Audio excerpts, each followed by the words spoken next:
Si Benj at ako ay ginugol ang halos buong hapon sa pagtayo ng tent at pag-aayos ng escapement. At nahirapan talaga kami sa tent kasi puro gravel ang campsite at baka medyo frozen ang lupa. Hirap na hirap kaming ibaon ng stakes. Buti na lang dala ko ang cordless drill at isang half-inch drill bit. Kaya nagawa naming mag-drill ng butas sa lupa para maipasok ang stakes.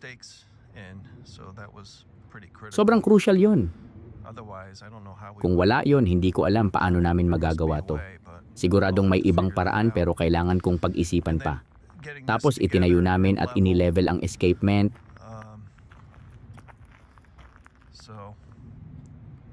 Halos handa na kami para sa bukas. Ang ganda ng mga bituin.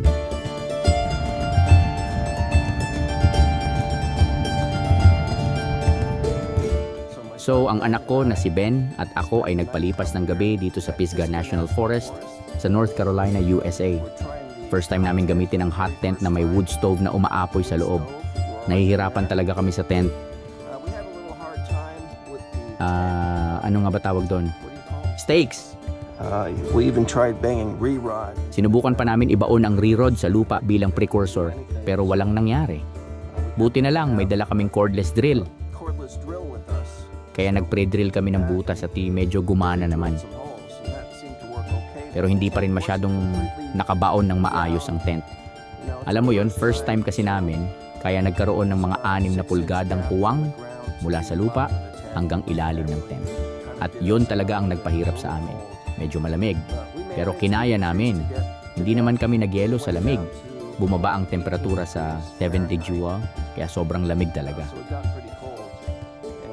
Ngayon, nagre-recover na kami, naghahanda ng almusal, at nagpe-prepare para sa isang exciting na araw. Ano ang niluluto mo dyan, Ben? Mayroon akong masarap na tasa ng tubig na niluluto sa kalan. Pero ano yan? Ito ay pagkain na ng kung anuman.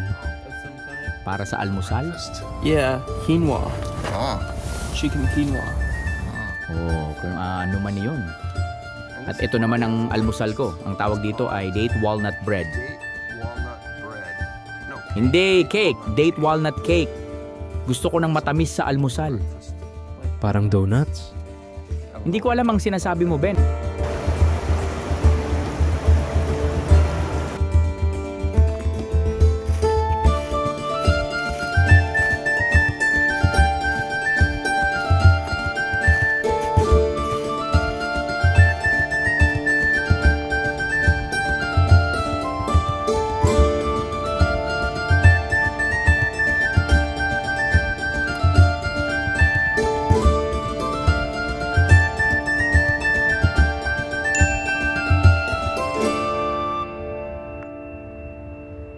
Basta dates at walnuts lang.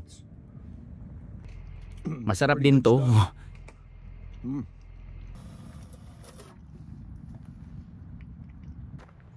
Kagabi, ginamit namin ni Benj ang big shot para makapaglagay ng linya sa sanga na yon sa malayo. Ngayon, ilalagay ko ang pulley doon at magkakaroon tayo ng lubid na dumadaan papunta sa escapement na itinayo rin namin kagabi. So ang kuneho, lalabas sa lungga niya, iikot sa puno, at babalik sa lungga niya.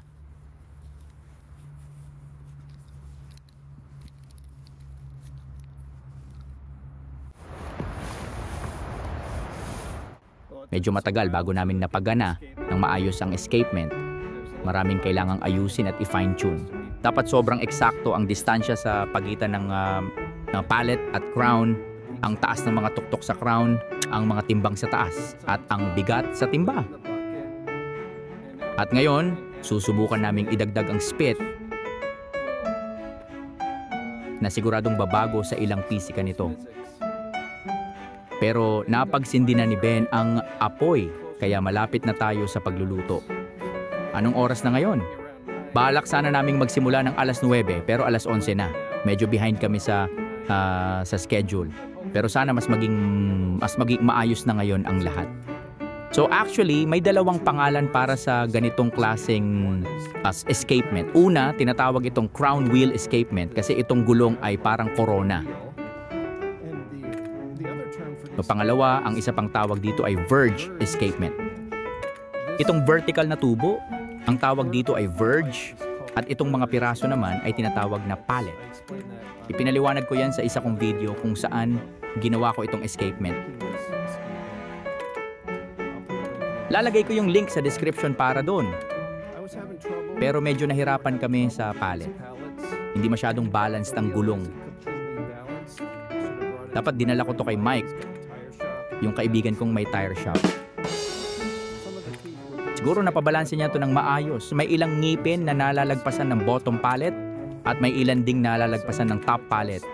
Kaya kinailangan naming ayusin ang lapit ng gulong sa verge. Pwede ko namang i-adjust yan gamit ang bearings para maiba ang distansya. At dito naman, kung gusto kong ilapit yung bottom part sa mga ngipin, gagamitin ko itong quick release para i-adjust to sa baba. Pero anyway, baka masyado nang madetalye to. Mukhang gumagana naman na.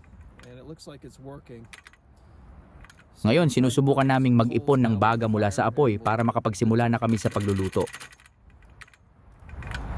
Whoops. Susubukan naming palitan yung maliit na poste sa taas ng mas malaki para makita kung may magiging epekto. Dapat mas bumagal ito.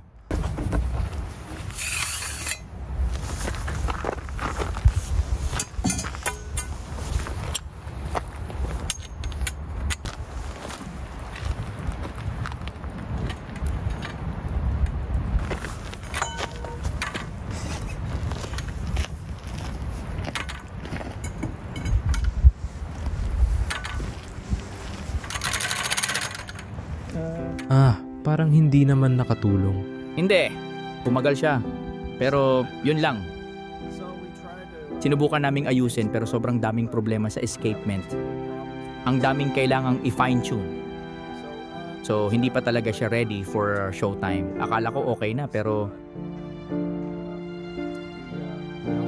may manok pa kaming balak sanang lutuin ngayon pero alam mo naman 3 hanggang 4 na oras ang kailangan para doon. 12:00 na at medyo nakakadismaya. Pero nag-enjoy naman tayo sa camping, di ba Ben? Ano yung pinaka-nagustuhan mo at pinaka-ayaw mo? Pinakagusto ko yung wood stove sa loob ng tent. Ang saya noon. Oo nga, ang init sa loob. Pinakaayaw ko naman nung namatay yung stove. Ang lamig. Oo nga, kailangan nating lagyan ng kahoy halos kada 1 oras. Isa pang malaking challenge yung tent stakes. Ang hirap talaga nun. Ang tagal bago namin naibaon yung stakes. At sa ganitong klaseng tent, kailangan talaga yon para ma-stretch yung ilalim. Kailangan naming pag-isipan kung paano mas mapapadali yon. Baka may mas magandang suggestion kayo. Pero bukod doon, nagluluto kami ngayon ng kamote at isang pirasong steak na paghahatian namin. May string beans din ako rito. So, ngayon, tatapusin na lang namin ng chill ang camping trip na to. Hindi na kailangang ma-stress kasi ang mahalaga, nandito tayo para mag-enjoy.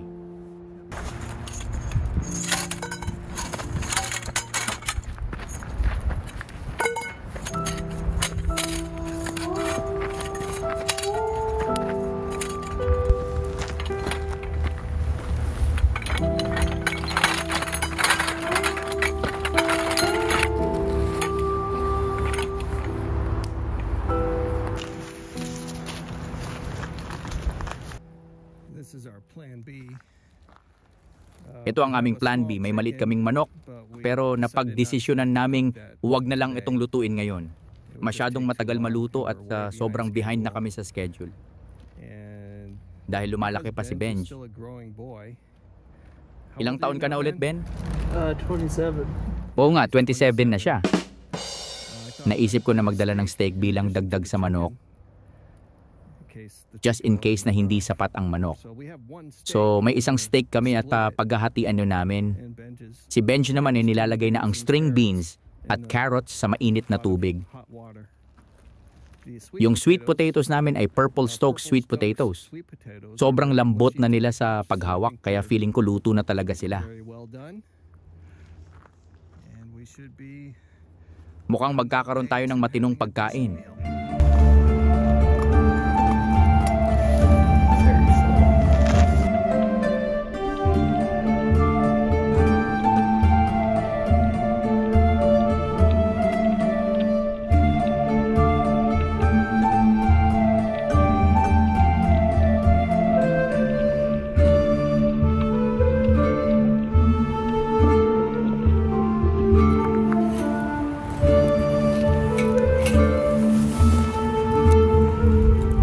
Well, things didn't go. Well, hindi lahat nangyari ayon sa plano ko.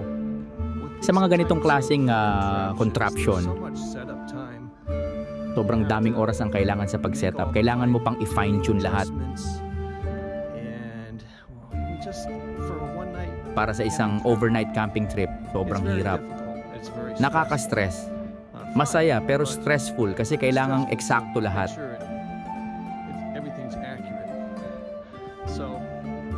Ang iniisip ko ngayon, baka dapat lutuin ko na lang ito sa backyard namin sa bahay. Mas nakakabawas ng pressure kung nakaset ang setup na lahat at ready to go na bago ako magsimulang magluto. Pwede ko itong iwan sa labas ng isang linggo, i-fine-tune, tapos pumasok sa trabaho, umuwi at ayusin ulit. Kita mo yung tuktok ng bundok na yon sa pagitan ng mga puno?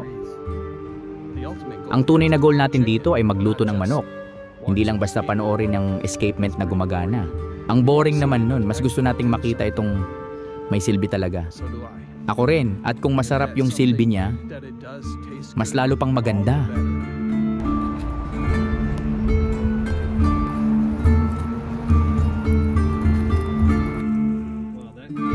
Wow, ang ganda ng kinalabasan.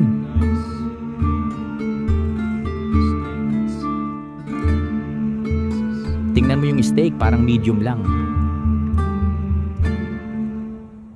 Kailangan kong hiwain yung kamote. Sana hindi tulad nung last time.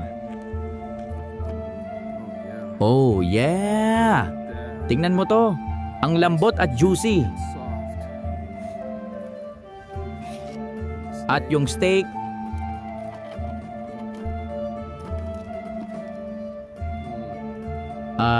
mukhang masarap. Subukan natin.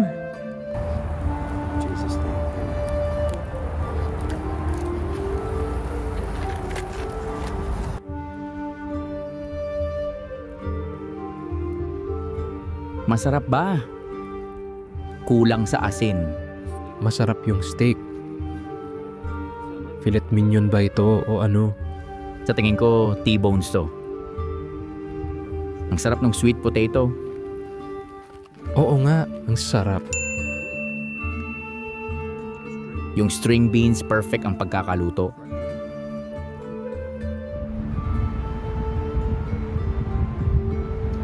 We've gone from Mula sa pagbuhos ng gatas sa cereal bowl hanggang sa pagluluto ng steak sa campfire, ang layo na ng narating natin.